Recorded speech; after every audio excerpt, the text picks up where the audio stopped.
1902년 줄 베른의 소설 지구에서 달까지를 각색한 세계 최초의 SF 영화 달세계 여행입니다. 영화는 주인공인 과학자가 동료들에게 달 탐사 여행을 떠나자고 설득하는 장면으로 시작되며 결국 대포알같이 생긴 우주선을 이용해 달로 떠난 일행은 달나라 왕에게 끌려가 여러 가지 일을 겪게 되는 내용을 담고 있습니다. 지구 밖 세계, 우주에 대한 호기심은 예나 지금이나 뜨거운 관심사였다는 것을 알 수 있는데요. 사이언스 픽션, SF라고 불리는 공상과학은 주로 미래의 배경, 미래의 과학기술, 우주여행, 시간여행, 외계 생명체 등의 상상적 내용을 담은 픽션 장르를 말합니다. 공상은 누구에게나 어디에서나 어떤 형태든 제약을 받지 않으며 오늘날의 과학은 발명가나 과학자의 머리에서 갑자기 튀어나온 것이 아닌 인간의 오랜 상상과 갈망이 더해져 비로소 답을 찾게 되는 과정입니다. 우리의 머릿속에 존재하는 아이디어, 그것이 공상의 실체라고 할 수 있죠. 먼 옛날 공상과학 소설이나 영화 속의 허무맹랑한 이야기들 중에는 현실로 이루어진 사례들도 적지 않습니다. 원자폭탄의 핵반응을 다루고 있는 해방된 세계라는 공상과학 소설에서는 한 도시를 파괴할 수 있을 정도의 강력한 원자에너지를 모으는 방법까지 설명되어 있는데요. 하지만 당시 아인슈타인을 비롯한 유명한 물리학자들은 우라늄 같은 방사능 물질은 자체적으로 붕괴할 때에만 에너지를 방출한다고 여겼기 때문에 작가의 공상에 코웃음을 쳤다고 합니다. 그러나 30여 년이 지난 1945년 미국이 비밀리에 진행했던 핵무기 개발 맨해튼 프로젝트를 통해 최초의 원자폭탄 실험이 성공하면서 공상이 현실로 이루어지죠. 1932년 올더스 헉슬리의 멋진 신세계에 등장하는 인간 복제술은 60여 년 후 복제양 돌리의 출현으로 현실화된 바 있고요. 1950년 아이작 아시모프의 아이 로봇에 등장했던 인공지능 자율주행차는 곧 상용화를 앞두고 있습니다. 1968년 우주를 향한 동경을 그려낸 영화 2001 스페이스 오디세이입니다. 멀고 먼 과거의 어느 날 외계 존재에 의해 발전을 이룬 유인원은 21세기에 이르러 그 외계 존재가 남긴 메시지와 다시금 조우하면서 목성으로 날아가게 되는 이야기인데요. 이 영화의 시나리오 작가이자 미래학자였던 영국의 아서 C 클라크는 20세기 과학기술 문명에 핵심적 영향을 끼친 인물로 알려져 있습니다. 원작에서는 디스커버리호가 목성의 중력을 이용하여 속력을 올린 다음 목적지인 토성으로 날아가게 되는 묘사가 등장하는데 11년 후 무인 탐사선 보이저 1호가 실제로 이 기술을 응용해 화제가 되기도 했습니다. 오늘날의 우리는 별의 나이와 크기까지 짐작할 수 있지만 작가는 인류가 달 탐사에 성공하기도 전 오로지 과학적 지식과 상상력으로만 시나리오를 완성하며 예언에 가까운 과학적 통찰을 보인 것으로 유명한데요. 클라크는 세계 최초로 통신위성이라는 아이디어를 대중화시킨 인물이기도 합니다. 2차 세계대전 당시 영국 공군에서 레이더 담당 장교로 복무했던 그는 전쟁이 끝나갈 1945년 한 학술지에 인공위성을 통신 중계용으로 사용할 수 있다는 내용의 논문을 발표하게 됩니다. 지구의 자전 속도와 같은 속도로 움직이는 정지위성을 3개만 띄우면 지구 전체에서 사용할 수 있는 위성 중계망이 가능하다는 설명이었는데요. 그로부터 12년 후인 1957년 세계 최초의 인공위성 스푸트니크가 등장하였고 1963년부터는 통신위성이 실용화된 것입니다. 아서 씨 클라크는 90세 마지막 생일에 자신의 DNA를 우주로 보내줄 것을 당부하며 이런 말을 남겼다고 합니다. 언젠가 우리 인류가 사멸하고 나면 외계 문명이 우리가 남긴 유물을 발견할지도 모릅니다. 그리고 나를 다시 되살려내 또 다른 시간대에서 살아가게 해줄지도 모르지요. 일부의 과학자들은 공상이 지식보다 중요하다고 말합니다. 과거의 선견지명이 현실이 된 지금, 우리는 내일을 위해 또 무엇을 준비해야 할지 공상과 상상이 그 방향을 제시해 줄 것입니다.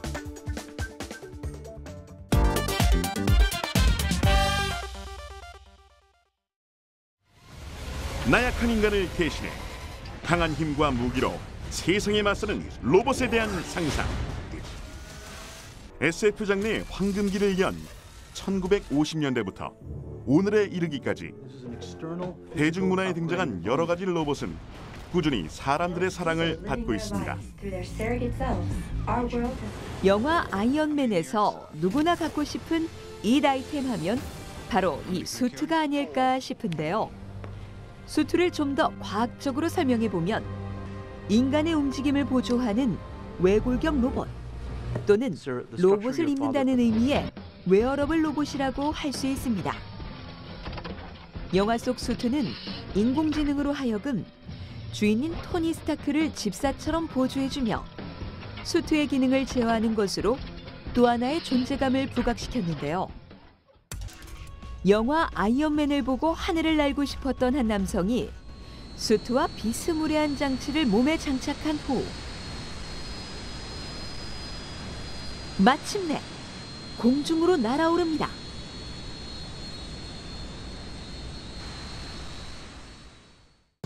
이 모험심 강한 주인공은 영국인 엔지니어 리차드 브라우닝. 토니 스타크를 보고 매료된 리차드는 현실판 아이언맨 수트를 제작하기 위해 회사를 창업한 후 수년간의 실패를 거듭한 결과 드디어 최근 시범운행에 성공하게 되었고요. 다이달로스라는 이름을 가진 수트는 고온, 고압의 가스로 터빈을 돌려 동력을 발생시키는 엔진에 의해 공중으로 뜨게 되는 것이라고 설명했는데요. 상용화를 위해 더 안정적인 기술을 개발, 도입할 계획이라고 합니다. 영화 아바타의 전투병기 AMP 로봇. 승자와 패자만이 존재하는 무자비한 링에서 펼쳐지는 로봇들의 결투. 이 영화들 속의 주인공 로봇이 실제로 등장했습니다. 안녕, 난 탑승형 이족 보행 로봇 메소드라고 해. 이 거구의 로봇은 세계 휴머노이드 로봇 중에서 가장 큰 규모로도 유명하고요. 원격 조종은 기본. 무엇보다 사람이 로봇에 직접 올라타 몸을 움직이면 로봇이 덩달아 움직이는 탑승형이라는 점인데요. 어깨부터 손가락까지 이어지는 보조기구가 인체 움직임을 감지하기 때문에 특별한 작동법을 익히지 않아도 작동이 가능하다고 합니다. 사실 사람이 탈 수 있는 로봇은 2012년 일본에서 먼저 선보인 바 있습니다. 하지만 이는 바퀴가 달린 형태였고 2년 뒤 미국에서 발표한 메가봇은 캐터필러가 장착되어 벨트로 움직이는 형태였는데요. 메소드는 이들과 달리 당당히 두 발로 걸을 수 있다는 차이점이 있습니다. 자식들, 진짜 휴머노이드 로봇이라면 나처럼 두 발로 걸어야 하는 거 아니겠어? 지난 3월에는 미국에서 개최한 과학 컨퍼런스에서 위상을 높인 메소드 로봇. 아마존의 CEO 제프 베조스가 메소드에 탑승해 직접 조종한 영상을 SNS에 올리면서 로봇 시험 모습이 순식간에 온라인으로 퍼져나가게 되었는데요. 오, 한국의 로봇 정말 어썸해요. 그래서 우리도 도전해봤습니다. 로봇에 직접 탑승해보는 제작진.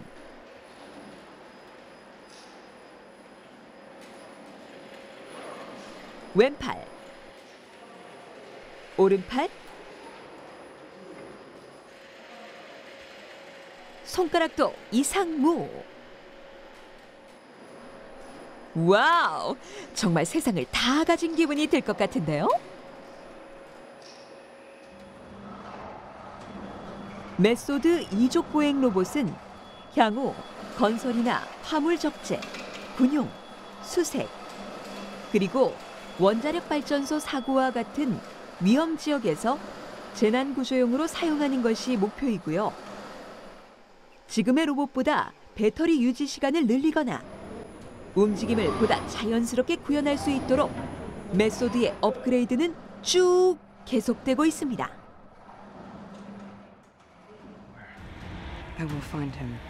주인공이 고층 빌딩에서 뛰어내려 몸을 투명하게 투과시키는 장면.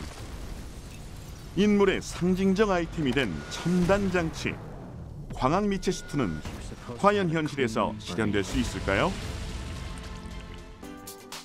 오?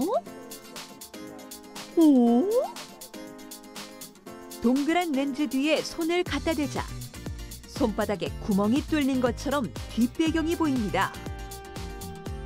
우리도 곧 투명 망토를 입을 수 있는 날이 다가온 걸까요? 투명 망토를 만들기 위해서는 메타 물질이라는 물질이 필요한데요. 메타 물질이란 아직 자연에서 발견되지 않는 광학적 성질을 얻기 위해 빛의 파장보다 매우 작은 크기로 만든 인공 물질입니다. 즉, 메타 물질을 이용해 3차원 물체 주위에서 빛을 구부려 돌아가게 하면 3차원 물질이 우리 눈에 보이지 않게 되는 원리를 적용한 건데요. 투명망토 지금 뭐 이론적으로 가능하고 그다음에 아주 작은 크기로 가능은 해요. 근데 그거를 이렇게 덮을 수 있을 만큼 지금 크게 만들 수 있느냐, 가시광 영역에서 우리가 보는 스펙트럼에서 그거는 지금 공정 기술 갖고 조금 힘들거든요. 그러니까 그런 기술들이 먼저 돼야 그것만 된다 그러면 응용은 어느 정도 가능할 거예요. 난제는 메타 원자의 사용입니다. 마이크로폰은 파장이 길어서 비교적 쉽게 메타 물질을 만들 수 있는데 우리가 눈으로 볼 수 있는 영역인 가시광선에서는 수백 나노미터 크기의 메타 원자를 무려 1000억 개 정도 사용해야 투명 망토를 만들 수 있다고 하는군요. 꿈에 그리고 갈망하던 공상의 소재들. 우리는 현재를 살고 있지만 머리와 가슴 속에는 이미 미래가 다가와 있습니다.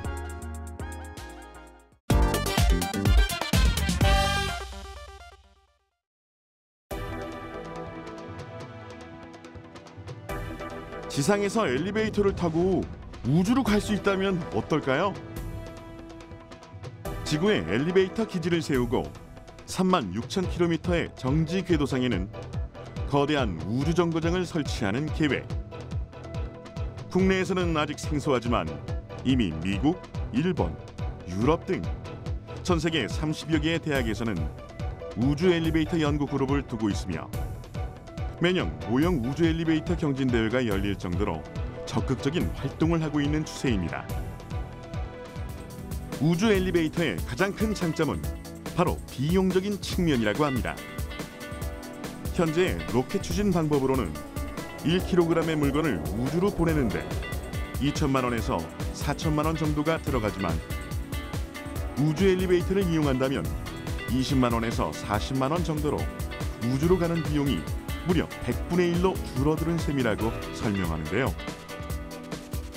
우주로 가는 엘리베이터의 핵심 원리는 철보다 100배 더 강한 탄소 나노튜브를 케이블로 사용하며 지상에서 쏜 레이저 빔을 동력으로 이용해 엘리베이터를 작동시키게 되고요. 현재 일본과 미국이 적극적으로 개발에 나서고 있어 빠르면 10년 후에 실현될 것으로 예측되고 있습니다. 이번엔 영화 스타워즈 팬들에게 흥미로운 소식을 전하죠. 최근 호주의 맥쿼리 대학 연구팀이 다이아몬드를 투과해 여러 줄기의 레이저를 하나로 모아 높은 출력의 슈퍼 레이저로 바꾸는 기술이 가능하다는 입장을 밝혔습니다. 지금까지는 레이저 광선의 힘을 일정 수준 이상으로 증가시키는 것이 난제였지만 레이저 빔을 결합해 하나의 빔으로 만들면 전에 없던 강력한 힘을 구현할 것으로 보고 있고요. 빔의 밝기도 약 50%가량 더 강렬해진다고 하는데요. 전쟁이 아닌 좋은 곳에 사용할 수 있는 착한 광선검이 만들어지길 응원해 보겠습니다. 스캐너, 광학 문자 인식기 OCR, 컴퓨터로 음악을 연주하는 신시사이저. 이들의 공통점은 바로 에디슨 이후 최고의 발명가로 꼽히는 레이 커즈와일의 발명품이라는 것입니다. 또한 그는 지난 30년간 미래 예측에서 80%가 넘는 적중률을 보인 미래학자이기도 한데요. 1980년대 초부터 저술한 여러 책에서 예측했던 것들을 하나하나 분석해본 바 147개의 예측 중 126개가 실현된 것으로 나타났으며 그 안에는 자율주행차, 3D 프린터, 홀로그램 등이 포함된 것으로 알려져 있습니다. 현재 그의 최대 관심사는 인공지능. 과연 컴퓨터가 사람이 하는 농담이나 감정적인 말까지 이해할 수 있을까요? 라는 물음에 그는 이렇게 답했는데요. 농담이나 빈정거림은 언어에 있어 가장 고차원적인 레벨이지요. 하지만 2029년까지 인간 수준으로 알아듣는 인공지능이 반드시 나옵니다. 2029년 컴퓨터의 능력은 개별 인간을 뛰어넘고 2045년에는 전 인류의 지능마저 앞지를 것이라고 예측해 또 한 번 사람들의 관심을 주목받고 있으며 여기에 또 하나, 이 시기가 되면 인간이 죽지 않고 영원히 살 수 있을 것이라고 말해 논란의 대상이 된 것.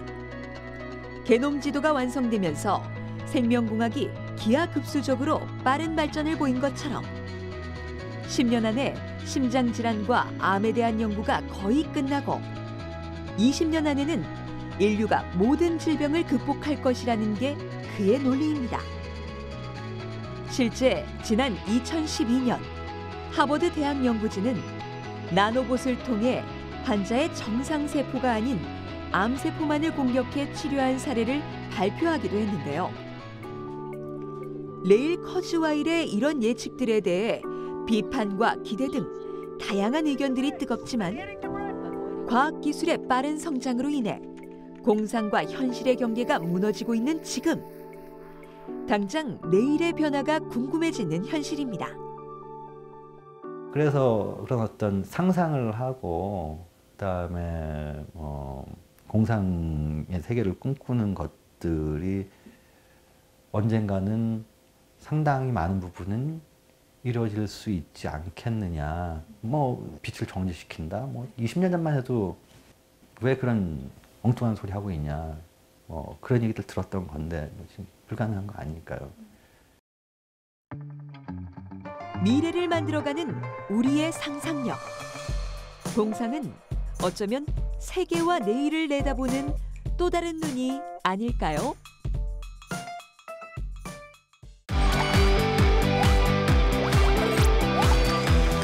독서는 과학. 사이다. 5월은 어린이날 우리들 세상. 이 비누방울 좀 보세요. 너무 예쁘죠? 톡톡씨 진정해요. 오늘은 어린이날이지 내일 모레 서른인 톡톡씨의 날이 아니라고요. 그래도 저는 오늘 어린이 할래요. 그런데 이 비누방울을 크게 만들고 싶은데 왜 자꾸 작게 나오는 거죠?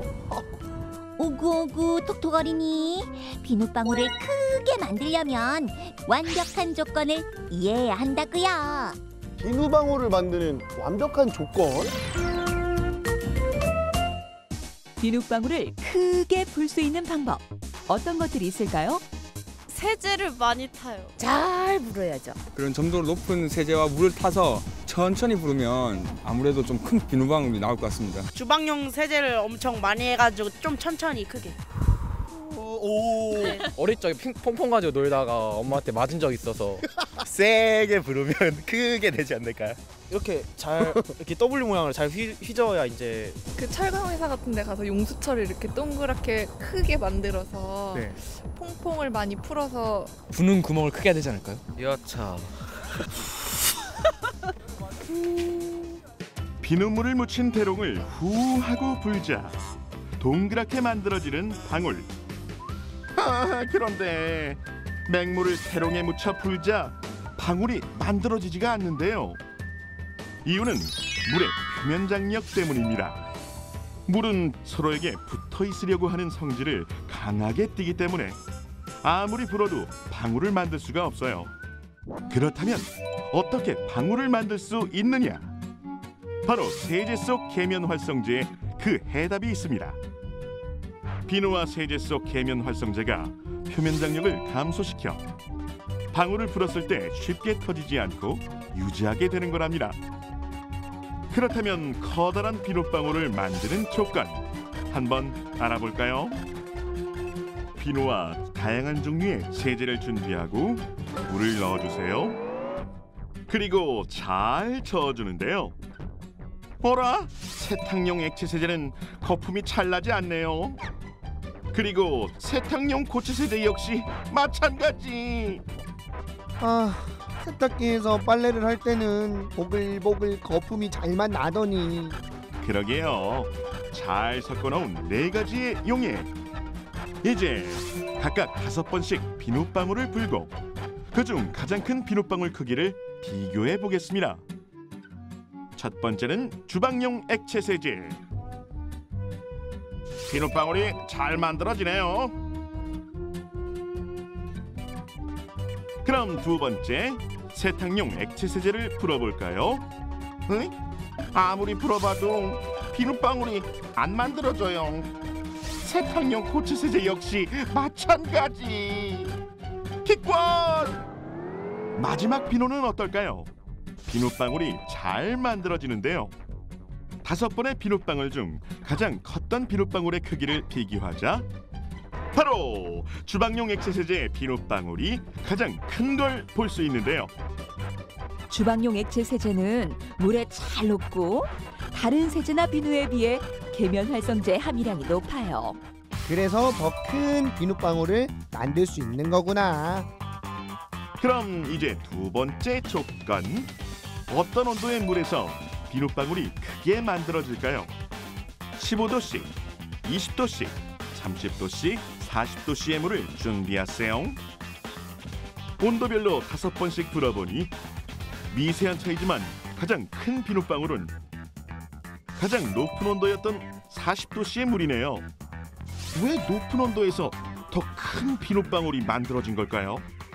물의 온도가 높으면 세제가 더 잘 용해되는데요. 이는 물의 온도가 높아지면서 분자 운동이 활발해져서 세제의 용해도가 높아지기 때문입니다.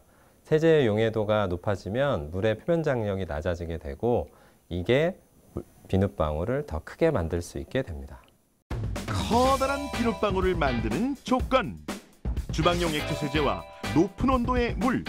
기억하세요. 비눗방울을 만들어야지. 하트 모양, 별 모양. 어라? 왜 모양대로 비눗방울이 나오지 않는 거지? 아까 전에 알려준 거 기억 안 나요? 표면 장력. 딩동댕! 표면적을 적게 해드리면서 최대한 크게 에워쌀 수 있는 형태가 혹시 동그라미? 맞아요. 그래서 다양한 모양의 틀로 비눗방울을 불어도 동그란 구 모양의 비눗방울만 나타나게 된다고요.